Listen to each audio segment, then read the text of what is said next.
Hello guys, good morning. Yan, pupunta tayo doon sa may baba. Yan, kasi meron na daw bunga ang pinya na tanim ng tatay ko. So pupuntahan natin. Yan, nandito tayo sa aming bakuran. Ayun ang tatay ko. Talagang napakasipag magwalis. Pero magwawalis ulit tayo. So punta na tayo sa baba. Tingnan natin ang pinya. Pababa na tayo.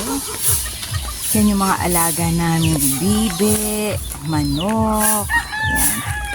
Ayan, may mga maliliit pa kaming bibe. Ayun, cute.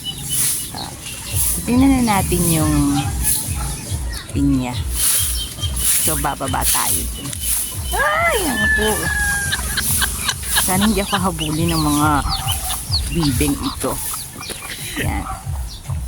So, dito tayo yan yung ilalim ng puno ng mangga namin. Ayan. Saan na ba si father? Ayan. So, dito tayo. Kasi, pinagmamalaki niya sa akin kanina na may bunga na daw ang kanyang pinya. So, ayun nakikita nyo ba ang pinya? So, lalapitan natin para mas maganda. So, tatawid tayo ng bakod namin. May bakod kasi yan. Kasi, alam nyo na, may mga di inaasang pagkakataon. So, may puno rin kami dito ng mangga. Ayan. Pero, mas maliit ang ano nito. Tapos, may saging. Yun yung avocado namin. Ayun. Yun yung avocado namin. Ayan. Ayan yung puno. Tapos may saging pa uli dito. At syempre yung puno ng siniguelas. Kaisa-isa namin. Ayan, puno ng siniguelas. May mga bunga siya. Nakikita niyo ba guys? Ayun yung yan, yung maliliit na bilog-bilog dyan. Yun yung bunga ng siniguelas. Hindi natin masyado makita kasi may sinag pa ng araw kasi maaga pa. So,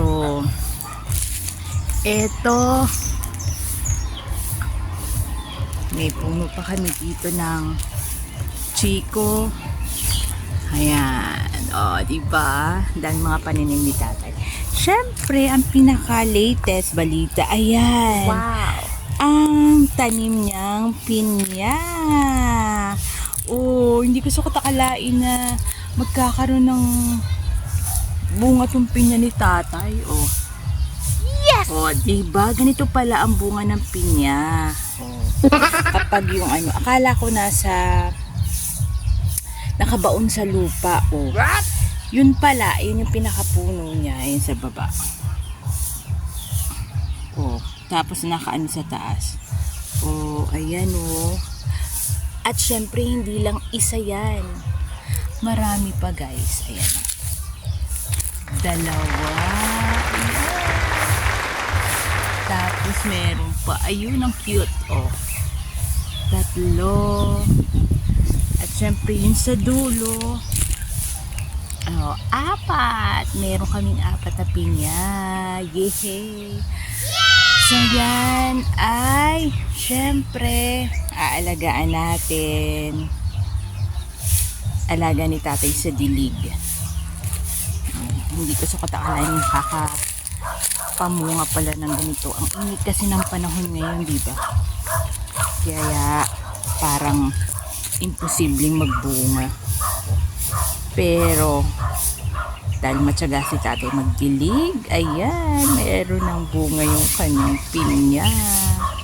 Nakakatuwa naman. Talagang may golden thumb si Papa. Kasi kung ako yan, hindi ko alam kung mamumunga yung ang cute. Ang pinya, ouch. Ouch, may mga ano pala yung pinya. Ayan. Yes. Thank you guys for watching. Please follow and share. Bye-bye.